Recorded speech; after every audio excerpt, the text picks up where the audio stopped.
Hi everyone, welcome to YouTube channel black diamond. तो आप अगर हमारे चैनल पे नए हैं, ब्लैक डायमंड चैनल पे नए हैं और माइनिंग के कैंडिडेट है या माइनिंग सेक्टर में अपना करियर बनाना चाहते हैं, चाहे आप किसी भी डिसिप्लिन के हो, आप माइनिंग के हो, इलेक्ट्रिकल के हो, मैकेनिकल के हो, आईटीआई वाले हो, ग्रेजुएशन वाले हो, कोई भी हो, माइनिंग कंपनीज में अगर आप अपना करियर बनाना चाहते हैं तो इस चैनल को जरूर सब्सक्राइब कीजिएगा और बेल आइकन को प्रेस कर दीजिएगा ताकि जब भी मैं वैकेंसी से रिलेटेड या कोई भी वीडियो डालूं नोटिफिकेशन सबसे पहले आप तक पहुंचे।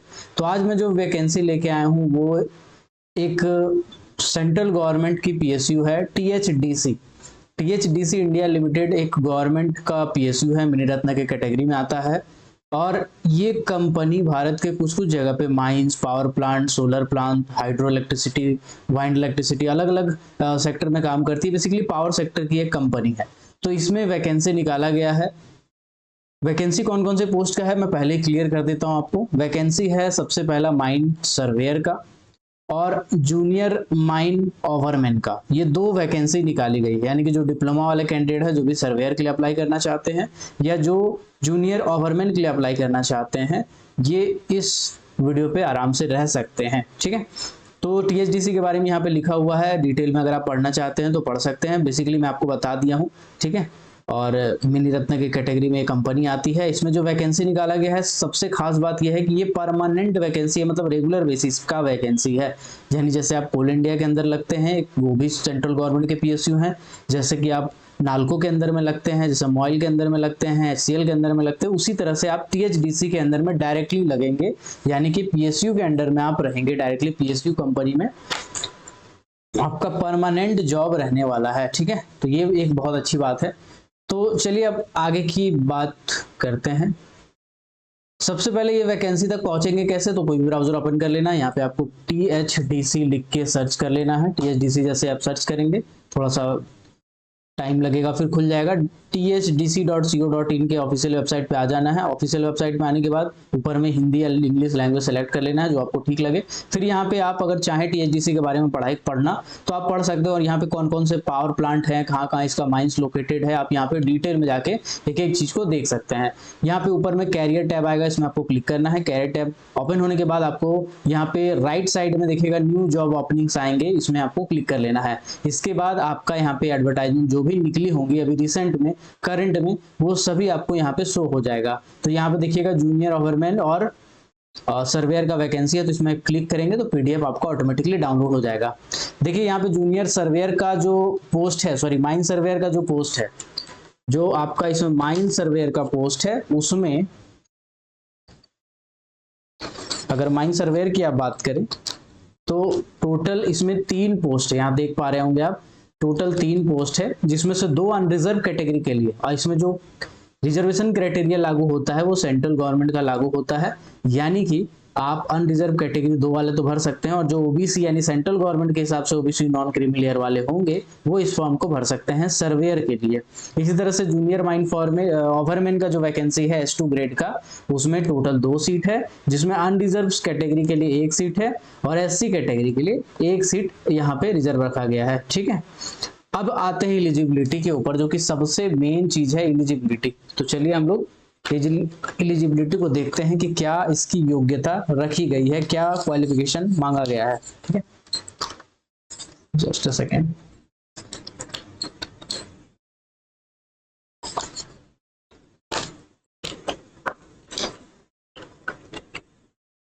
Just a second.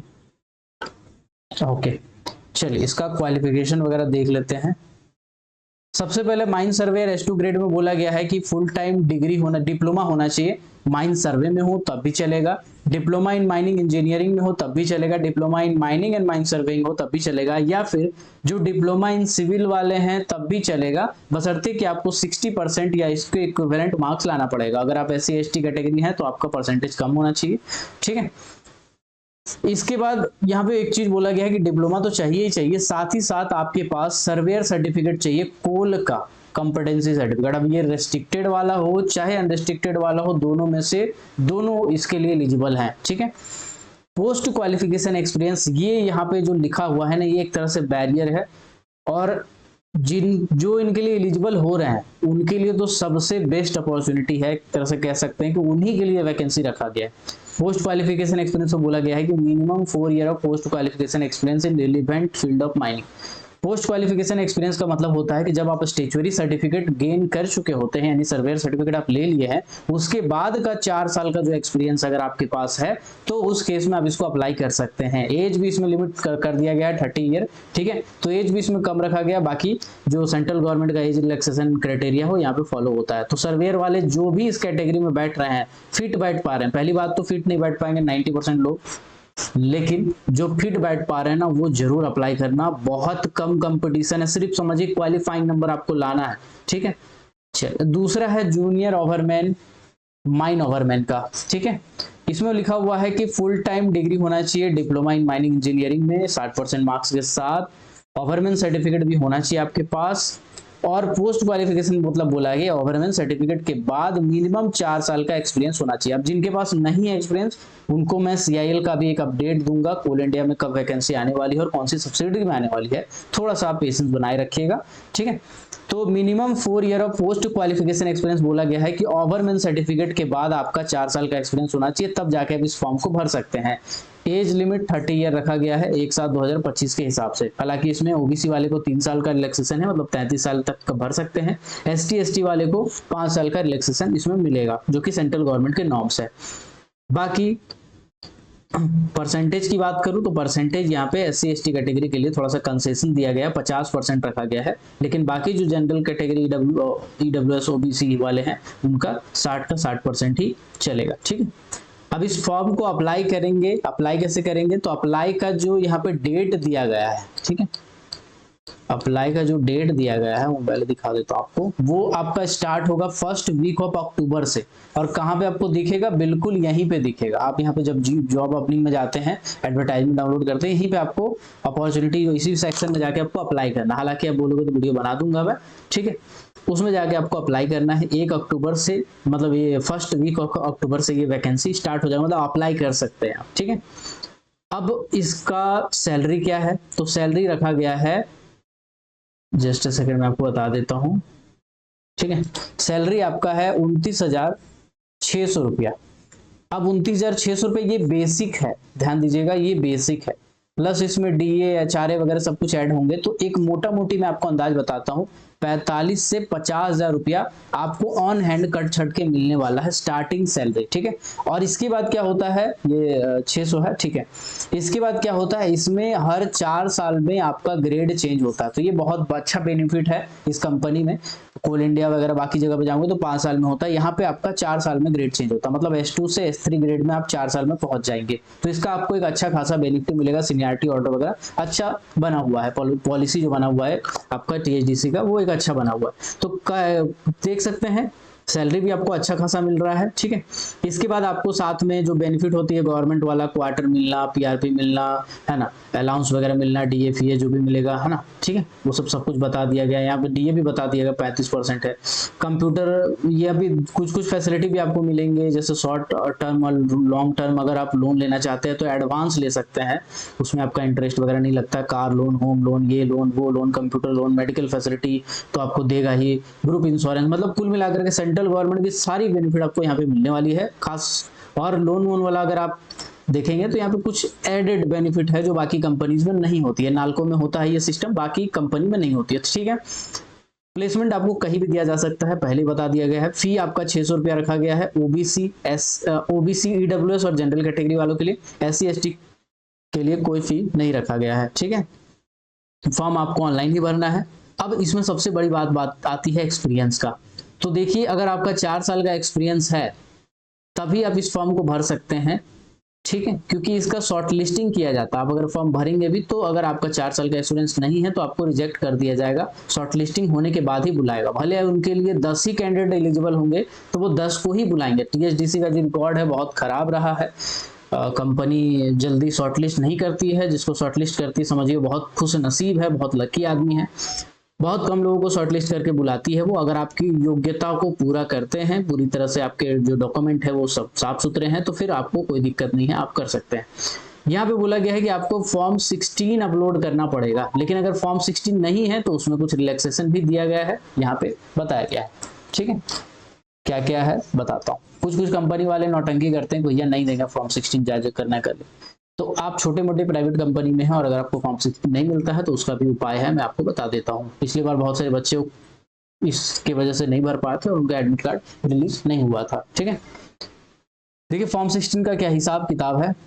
अगर आपके पास फॉर्म 16 है तो फिर आपको भरना है फाइनेंशियल ईयर 2024-25 का फॉर्म 16 आपको चाहिए होता है। अगर आपके पास फॉर्म 16 नहीं है तो आप आईटीआर फाइल कर सकते हैं 2024-25 का और उसका एक कॉपी लगा सकते हैं। आईटीआर फाइल कैसे करते हैं आप ऑनलाइन देख सकते हैं, या फिर कोई अगर साइबर कैफे वाला है उसको आप 500-1000 रुपया दे के भरवा सकते हैं आईटीआर। आईटीआर में क्या होता है कि साल भर आप जितना कमाई किए हैं उसका दस्तावेज वगैरह सब कुछ डाले जाते हैं, पूरा डिटेल डाला जाता है, उसके हिसाब से एक टैक्स कटता है और आपको एक गवर्नमेंट की तरफ से कागज मिलता है। ठीक है, तो आपको वो आईटीआर फाइल करना है और आईटीआर का कागज लगा देना है, जिसमें आपको कंपनी से कोई दूर दूर तक लेना देना नहीं है। ठीक है, कंपनी के पास आपको जाके भीख नहीं मांगना है कि क्या हमको दो, ये दो, वो दो। ठीक, इसके बाद दूसरा है कि अगर आप आईटीआर के लिए एलिजिबल नहीं है या एजम्पशन में आते हैं तो उस केस में आप क्या करेंगे, आप सैलरी स्लिप 12 महीना का अपडेट कर देंगे। 12 महीना का सैलरी स्लिप आप ले लेंगे कंपनी से, वो तो आपको दे ही देगा सैलरी स्लिप, अगर आपको कंपनी देती है तो पीडीएफ जो भी है पीडीएफ भी लेके आप प्रिंट आउट निकाल सकते हैं और कंपनी के एम्प्लॉयर से वेरीफाई करा सकते हैं। जो भी कंपनी में आपको नियोजित करते हैं उनमें से उनका ठप्पा होना चाहिए और साइन होना चाहिए। ठीक है, तो ये अगर आपके पास रहेगा तो भी काम चल जाएगा। अगर आपके पास फॉर्म 16 नहीं है, आप टैक्स स्लैब में नहीं आते, आप आईटीआर भी फाइल नहीं कर सकते, तो 12 महीना का सैलरी स्लिप ले लीजिए और उसको अपलोड कर दीजिए, आपका काम चल जाएगा। ठीक है, करंट वर्किंग नहीं है तो लास्ट वाला जो फॉर्म 16 है उसको आपको अपलोड कर देना है, तो आपका काम चल जाएगा। ये प्रॉब्लम थी, कुछ जेन्युइन प्रॉब्लम जो पिछले बार लोगों को हुई थी, इसलिए कंपनी ने यहाँ पहले ही डिक्लेयर कर दिया है। ठीक है, एक्सपीरियंस आपको डीजीएमएस के फॉर्मेट में लेना होगा और डीजीएमएस के फॉर्मेट में ही लेके जाना पड़ेगा, अपलोड करना पड़ेगा जब आप ऑनलाइन अप्लाई करेंगे, क्योंकि इसमें जो जो डॉक्यूमेंट आप अपलोड करोगे बहुत ध्यान से करना, अच्छे से फॉर्म भरना, क्योंकि भाई पीएचडीसी का रिकॉर्ड थोड़ा खराब है, वो बहुत शॉर्टलिस्टिंग बहुत कम लोगों को करती है, जिसको भी करती है बहुत खुशनसीब है आप, क्योंकि आप बहुत कम लोगों के साथ कम्पीट कर रहे हैं, कंपटीशन बहुत कम लोगों के साथ है। आप अगर अच्छे से थोड़ा सा पढ़ाई कर लोगे ना, आप मेरा बैच ज्वाइन कर लेना अगर आपको क्लास करना है। ठीक, ओवरमैन का तो आपको मैं बता रहा हूँ, मेरा एक बैच है उसको आप ज्वाइन कर लीजिएगा, उसमें रिकॉर्डेड वीडियो लेक्चर पड़े हुए हैं। उसके लिए आप मेरे व्हाट्सअप नंबर पर मैसेज कर दीजिएगा 6200670155।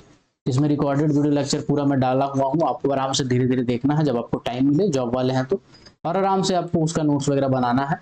ठीक है, हालांकि बहुत का तो पड़ा हुआ है नोट्स, बाकी आराम से आप कर सकते हैं। इस पे व्हाट्सअप नंबर पे आप व्हाट्सअप कर दीजिएगा, मैं बाकी का डिटेल आपको वहीं पे बता दूंगा। ठीक है, अब रहा बात कोल इंडिया वाला वैकेंसी का, जो मैं आपको वीडियो में बताया था कि यार सीआईएल का वैकेंसी आने वाला है, कौन सी सब्सिडरी का आने वाला है, मैं आपको बताने वाला था। तो देखिए बीसीसीएल एक कंपनी है जिसके बारे में आपको पता होगा कि उसको कहा गया है कि वो उन्होंने खुद, अभी स्ट्राइक हुआ था 10 तारीख को। ठीक है, मेरे चैनल में भी उससे पहले जो जो हो रहा था अपडेट मैं देता था।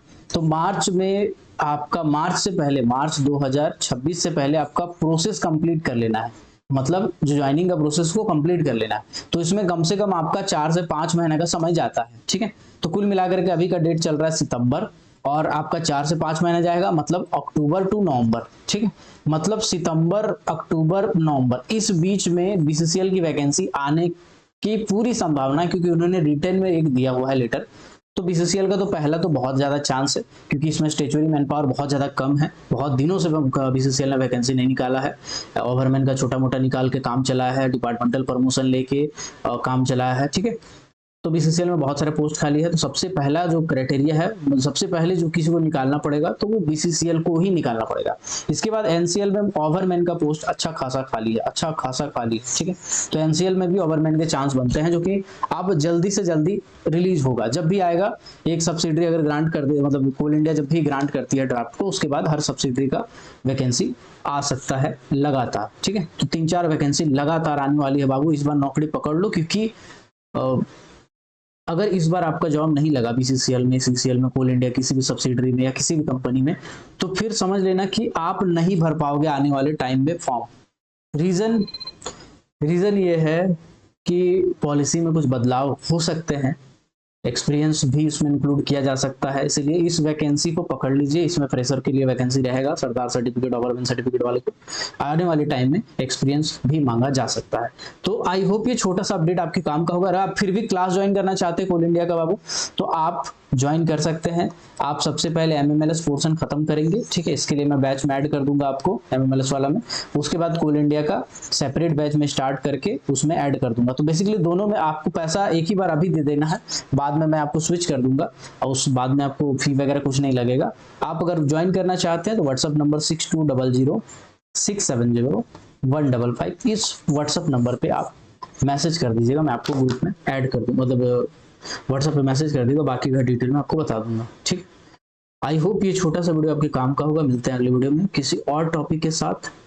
अगर आपने हमारे चैनल को सब्सक्राइब नहीं किया है तो ब्लैक डायमंड चैनल को जरूर सब्सक्राइब कर दीजिएगा, बेल आइकन को प्रेस कर दीजिएगा। मिलते हैं अगले वीडियो में किसी और टॉपिक के साथ, तब तक के लिए keep watching, keep supporting, till then जय हिंद।